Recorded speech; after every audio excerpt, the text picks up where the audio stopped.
Okay, so today I'm going to show you a game I played in my T32. It's a tier 8 match, so I'm top tier heavy, position I like to be in. Always going to have a better game when that happens. And those of you that have watched some of my older replays on this map, you'll know that I will always try and head for the church. I prefer to be at the other end because obviously the church comes to you quicker, but I'll try and use the church as some cover. Don't want to go down the main road because that just leaves you open to be shot by everything. So try and use some buildings as cover, but head for the church and use that as cover. Stop along the way because normally about now when I reach this house I can see something. So I'm looking out in case I can. Not going to be able to hit that. Know that straight away. The IS has gone further forward. And there we go. Tiger 2, beautiful shot into his side. I was happy with that. By the time I'm reloaded, he's gone.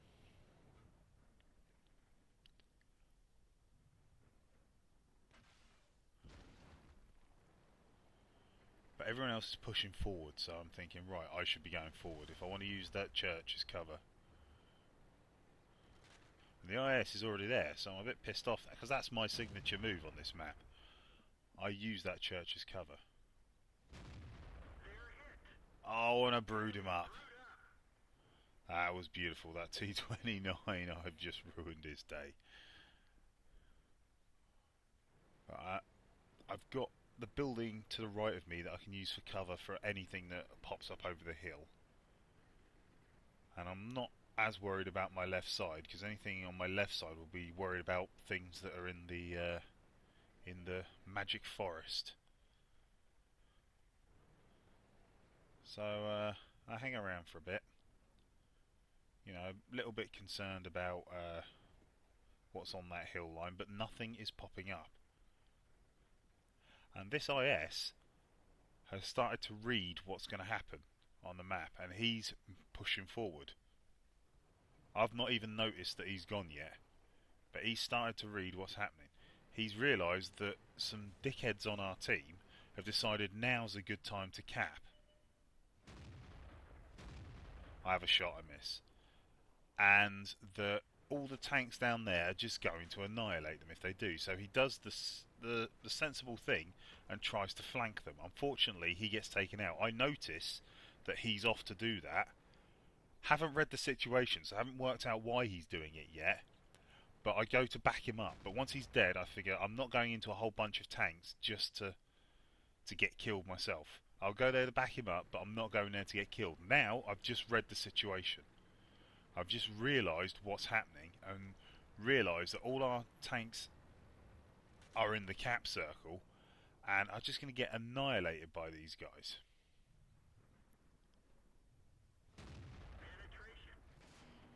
So I think, right, make it over to the hill, flank the tanks that are up there, start hitting them in the side. Give our guys in the cap circle a chance. They're being dickheads, but they're still on our team. And if we lose them all, we've lost this match.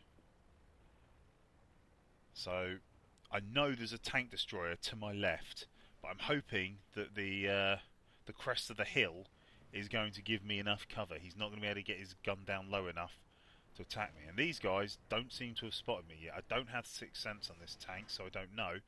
But if they hadn't before, they have now.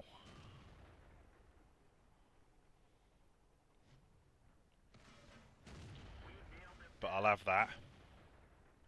And I've weakened him, definitely. And I want a shot in his side, but I don't get it.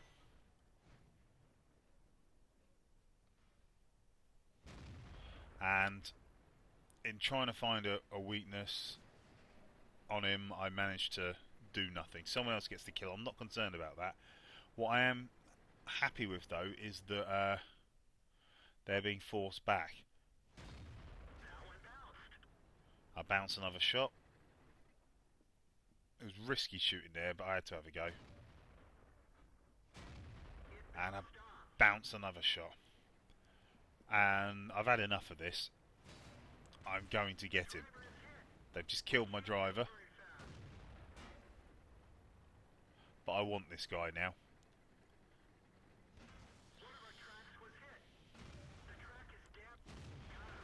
And I've got him. And now there's a tank destroyer over there. I've gone from full health to not a lot of health really quite quickly. But those guys are capping. I want a shot at them. I want his commander's hatch. Apparently I penetrated it but didn't destroy it. And I'm tracked and I'm on such low health that I'm dead. And that was the end of the game for me. But I decided to have a look at what the other guys on my team are doing. Because, you know, some of them are capping and they're doing quite well by the looks of things. But I just blanked into them. And now look here. Look how closely they are together. I realise they're both trying to use the hill as cover and both trying to have a shot at something. However, they're getting hit because of it. I want to show you another clip here. Now this is a shot that I took in my Su-26. Did you see that there? I managed to hit 2 tanks with 1 shot because they were close together. Watch this one. 3 tanks hit with 1 shot because they were all close together. And the fact is, if you bunch together like this, then even a tank with tiny splash damage like the Su-26 can hit all tanks at once. And so, having seen that clip, with that in mind, look at the position of these 2 tanks. They've got a Hummel left. You saw what I managed to do with an Su-26. 2 tiers below and Russian. A Hummel can do splash damage on a much wider range, and yet they're sat together like this. An easy target for anything. There's that Hummel, and he got unlucky there because he only hit the low. The Tiger 2, if he'd been a little more over, he could have got the Tiger 2 with some splash damage and completely destroyed our chances.